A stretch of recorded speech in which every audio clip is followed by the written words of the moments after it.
बिस्मिल्लाहिर्रहमानिर्रहीम। अस्सलाम वालेकुम। आज का हमारा टॉपिक है वेलोसिटी सिलेक्टर। वेलोसिटी सिलेक्टर को हमने चैप्टर इलेक्ट्रोमैग्नेटिज्म से लिया है। क्या मतलब है वेलोसिटी सिलेक्टर का, वेलोसिटी सिलेक्टर की क्या डेफिनेशन है, आइए हम वेलोसिटी सिलेक्टर की डेफिनेशन की तरफ चलते हैं।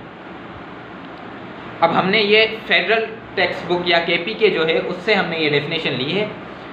डेफिनेशन में क्या कहता है, if a charge particle is passed through a region, एक चार्ज पार्टिकल है जो एक ऐसे रीजन से गुजरता है where both electric and magnetic field are acting such two forces which may balance each other, जहाँ पर दो जो हैं फील्ड्स मौजूद हैं, कौन कौन सी, इलेक्ट्रिक और मैग्नेटिक फील्ड मौजूद हैं, जो क्या कर रही हैं, फोर्सेस लगा रही हैं और वो फोर्सेस एक दूसरे को बैलेंस भी कर सकती हैं।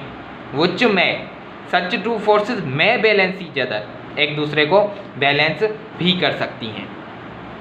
अब क्या मतलब इसका देखें, चार्ज पार्टिकल, एक आप चार्ज पार्टिकल, ये है चार्ज पार्टिकल, हम इसे लिख देते हैं, ठीक है।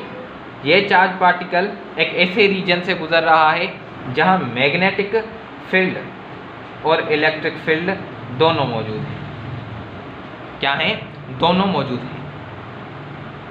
अब मैग्नेटिक फोर्स और इलेक्ट्रिक फोर्स एक दूसरे को बैलेंस कर दें। क्या? मैग्नेटिक फोर्स, इलेक्ट्रिक फोर्स एक दूसरे को जब बैलेंस कर देंगी तो ये जो चार्ज पार्टिकल है ये क्या करेगा, ये अनडेविएटेड मूव करेगा, अनडेविएटेड मूव करेगा। ये तो सिंपल सी बात है कि मैग्नेटिक फोर्स और इलेक्ट्रिक फोर्स क्या हो जाए, कैंसल आउट या एक दूसरे को बैलेंस कर दें, चार्ज पार्टिकल अनडेविएटेड मूव करेगा। अब चार्ज पार्टिकल कब मैग्नेटिक फोर्स की तरफ मूव करेगा, मैग्नेटिक फील्ड की तरफ मूव करेगा, और कब इलेक्ट्रिक फील्ड की तरफ मूव करेगा। अब हम चलते हैं इसकी तरफ कि चार्ज पार्टिकल कब मैग्नेटिक फील्ड की तरफ मूव करेगा और कब इलेक्ट्रिकल फील्ड की तरफ मूव करेगा। ये हमने देख लिया कि अनडेविएटेड कब मूव करता है, जब मैग्नेटिक फोर्स और इलेक्ट्रिक फोर्स बैलेंस हो जाए। आइए देखते हैं कैसे। देखें, इलेक्ट्रिक फोर्स और मैग्नेटिक फोर्स क्या है, इक्वल। इलेक्ट्रिक फोर्स का आपने फार्मूला पढ़ा होगा, इलेक्ट्रिक फोर्स का फार्मूला है QE, और मैग्नेटिक फोर्स का आपने फार्मूला पढ़ा होगा, वो है QVB।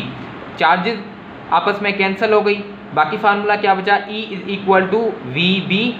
वेलोसिटी सिलेक्टर किसके इक्वल आया, E/B। तो E/B का ratio of E and B, इसे हम क्या कहेंगे, वेलोसिटी सिलेक्टर। मतलब कि जब इलेक्ट्रिक फोर्स और मैग्नेटिक फोर्स एक दूसरे को बैलेंस कर दें तो उसे हम क्या कहेंगे, वेलोसिटी सिलेक्टर। और चार्ज पार्टिकल क्या करेगा, अनडेविएटेड मूव करेगा। अब हम इसका एक एग्जांपल समझते हैं जो पंजाब टेक्स्ट बुक में लिखा हुआ है। उसमें कहता है अल्फा पार्टिकल, आपको दिखाता चलूँ मैं, पंजाब टेक्स्ट बुक देखें, alpha particle ranging in speed from 1000 metre per second to 2000 metre per second enter into a velocity selector.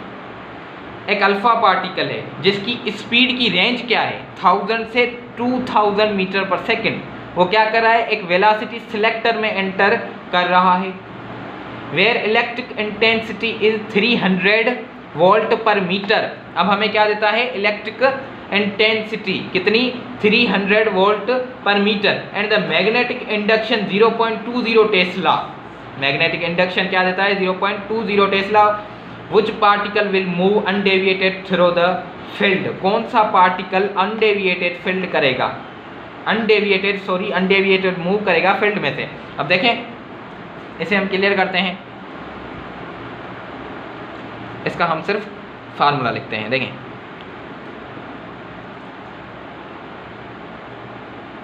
अब इलेक्ट्रिक इंटेंसिटी E हमें देता है 300 volt per metre, magnetic induction हमें देता है 0.20 टेस्ला, ठीक है, 0.20 टेस्ला। अब हमसे पूछता क्या है, हमसे पूछता है विच पार्टिकल विल मूव अनडेविएटेड, कौन सा पार्टिकल अनडेविएटेड मूव करेगा।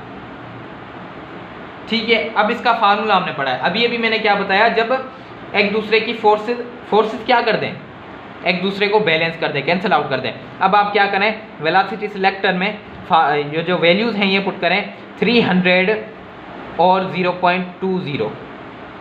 आप इसे अगर सोल्व करेंगे तो वेलोसिटी सिलेक्टर हमारे पास वैल्यू जो आएगी वो आएगी 1500 मीटर पर सेकेंड। हमारे पास क्या वैल्यू आई वेलोसिटी सिलेक्टर की, 1500 मीटर पर सेकेंड, मतलब कि 1500 मीटर पर सेकेंड पर जो चार्ज पार्टिकल है कौन सा, अल्फ़ा, वो क्या मूव करेगा, अनडेविएटेड मूव करेगा। 1500 मीटर पर सेकेंड पर alpha particle will move undeviated, alpha particle undeviated move करेगा। अब ये मैं आपको बुक से भी दिखाता चलूँ, देखें, only those particle will be able to pass through the plate from which the electric force acting on the particle balance the magnetic force on the particles as shown in the figure। देखें, वही particle undeviated move करेगा, book में लिखा हुआ है वही particle undeviated move करेगा जिसकी इलेक्ट्रिक फोर्स क्या कर दे, मैग्नेटिक फोर्स को बैलेंस कर दे। यहाँ पर क्या कर रही है, इलेक्ट्रिक फोर्स मैग्नेटिक फोर्स को बैलेंस कर रही है। फार्मूला हमारे पास क्या आ गया, वेलोसिटी सिलेक्टर का आ गया। अब वेलोसिटी सिलेक्टर के फार्मूले में हमें क्या करना है, हमें जो भी वैल्यू मिली होगा, देखें, अगर हमें मिली हुई है इलेक्ट्रिक इंटेंसिटी की 10 और मैग्नेटिक इंडक्शन की अगर हमें मिली हुई है 5, तो हमारे पास वेलोसिटी सिलेक्टर की वैल्यू आ गई 2 मीटर पर सेकेंड, मतलब कि 2 मीटर पर सेकेंड पर अल्फ़ा पार्टिकल अनडेविएटेड मूव करेगा। अगर इलेक्ट्रिक इंटेंसिटी की हमें वैल्यू मिली हुई है 20 और मैग्नेटिक इंडक्शन की वैल्यू हमें मिली हुई है 2, ठीक है, वेलोसिटी सिलेक्टर हमारे पास क्या आएगा, 20 divided by 2 is equal to 10, मतलब कि 10 मीटर पर सेकेंड पर अल्फ़ा पार्टिकल अनडेविएटेड मूव करेगा। मतलब कि वेलोसिटी सिलेक्टर में आप जैसे ही वैल्यूज पुट करेंगे इलेक्ट्रिकल इंटेंसिटी और मैग्नेटिक इंडक्शन की, तो जो भी वैल्यू आएगी उस पर जो पार्टिकल है वो अनडेविएटेड मूव करेगा। वेलोसिटी सिलेक्टर में इलेक्ट्रिक इंटेंसिटी और मैग्नेटिक इंडक्शन की आप वैल्यूज पुट करेंगे, जैसे हमने यहाँ पर की, ये की इलेक्ट्रिक इंटेंसिटी की, ये की मैग्नेटिक इंडक्शन की, तो हमारे पास आया 1500 मीटर पर सेकेंड, और 1500 मीटर पर सेकेंड पर अल्फ़ा पार्टिकल क्या करेगा, विल मूव अनडेविएटेड। अगर हमें मिली हुई होती वैल्यूज इलेक्ट्रिकल इंटेंसिटी और मैग्नेटिक इंडक्शन की वैल्यू, इलेक्ट्रिकल इंटेंसिटी की 10 मिली हुई है, मैग्नेटिक इंडक्शन की मिली हुई है 5।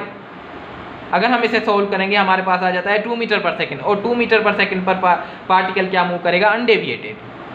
तीसरा एग्जांपल हमने देखा, इलेक्ट्रिकल इंटेंसिटी हमें मिली हुई है 20, मैग्नेटिक इंडक्शन हमें मिला हुआ है 2, 20 divided by 2 is equal to 10 metre per second पर पार्टिकल, अल्फा पार्टिकल हो या कोई भी पार्टिकल हो, वो क्या मूव करेगा, अनडेविएटेड। इसका मतलब वेलोसिटी सिलेक्टर में आपने क्या करना है, वैल्यूज पुट करनी है इलेक्ट्रिकल इंटेंसिटी की और मैग्नेटिक इंडक्शन की, तो हमें क्या मिल जाएगा, हमें मिल जाएगी वो वैल्यू जिस पर पार्टिकल क्या करेगा, अनडेविएटेड मूव करेगा, ना मैग्नेटिक फील्ड की तरफ जाएगा ना इलेक्ट्रिक फील्ड की तरफ जाएगा।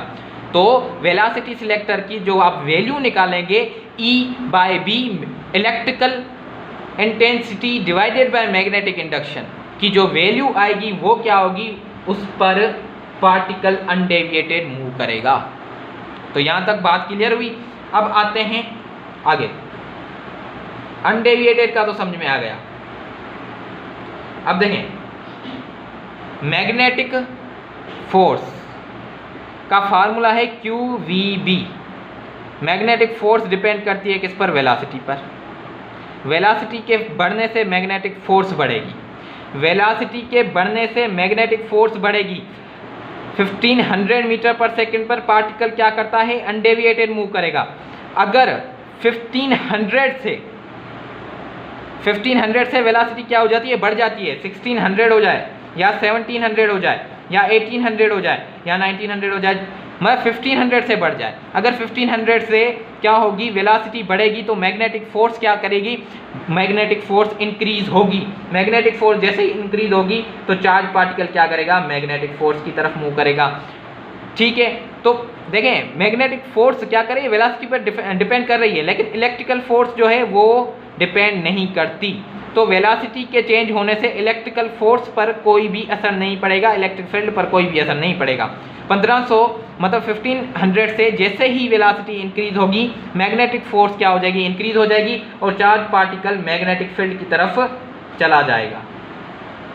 अब अगर 1500 से कम हो जाए, 1400, 1300, 1200, 1100, अब इन पर अगर 1500 से वेलोसिटी कम हो जाती है, 1400, 1300, 1200, 1100 कोई भी वैल्यू वेलोसिटी की आ जाए, तो इन वेलोसिटी की वैल्यूज पर देखें वेलोसिटी की वैल्यू क्या हो जाएगी, अब वेलोसिटी की वैल्यू डिक्रीज हो जाएगी। इसका मतलब मैग्नेटिक फोर्स की वैल्यू डिक्रीज हो जाएगी। मैग्नेटिक फोर्स की वैल्यू डिक्रीज हो जाएगी तो इलेक्ट्रिक फोर्स क्या हो जाएगी, डोमिनेट हो जाएगी। तो चार्ज पार्टिकल क्या करेगा, इलेक्ट्रिकल फील्ड की तरफ डेविएट करेगा। मतलब कि वेलोसिटी सिलेक्टर की हमारे पास वैल्यू आई 1500 मीटर पर सेकेंड। अब मैग्नेटिक फोर्स की जो फार्मूला है वो है QVB। मैग्नेटिक फोर्स डिपेंड कर रहा है वेलोसिटी पर। वेलोसिटी जैसे ही 1500 से 1500 से जैसे ही बढ़ेगी, मैग्नेटिक फोर्स इंक्रीज होगी तो क्या हो जाएगा, चार्ज पार्टिकल मैग्नेटिक फील्ड की तरफ मूव करेगा। अब इलेक्ट्रिक फोर्स देखें वेलोसिटी पर डिपेंड ही नहीं करेगी, तो वेलोसिटी के इंक्रीज होने से इलेक्ट्रिकल फील्ड पर असर ही नहीं पड़ेगा, इलेक्ट्रिक फोर्स पर असर ही नहीं पड़ेगा। जैसे ही अब वेलोसिटी क्या हो रही है, 1500 से डिक्रीज हो रही है, मैग्नेटिक फोर्स डिक्रीज होगी और क्या हो जाएगी, इलेक्ट्रिक फोर्स बढ़ जाएगी, डोमिनेट हो जाएगी इलेक्ट्रिक फोर्स, और चार्ज पार्टिकल क्या करेगा, इलेक्ट्रिकल फोर्स की तरफ मूव करेगा। तो कंक्लूजन ये हुआ कि 1500 मीटर पर सेकंड पर अनडेविएटेड, अबव 1500 मीटर पर सेकंड मैग्नेटिक फील्ड की तरफ, बेलो 1500 मीटर पर सेकंड से इलेक्ट्रिक फील्ड की तरफ चार्ज पार्टिकल डेविएट करेगा। तो ये सिंपल सी बात इसमें आ गई। तो आप जैसे ही पंजाब टेक्स्ट बुक में देखेंगे उसमें क्या चीज़ लिखी हुई है, उसमें लिखी हुई है कि जो रेंजिंग वेलोसिटी लिखी हुई है वो लिखी हुई है 1000 से 2000, 1000 से 2000, 1500 पर अनडेविएटेड। ठीक है, 1500 से कम मतलब 1000 से ऊपर 1100, 1200, 1300, 1400 पर क्या करेगा, इलेक्ट्रिकल फील्ड की तरफ मूव करेगा, और 1500 से अबव 2000 से बेलो किस तरफ मूव करेगा, मैग्नेटिक फील्ड की तरफ। इसलिए वेलोसिटी रेंजिंग हमें बताई हुई है कि 1000 से 2000 वेलोसिटी रेंजिंग है।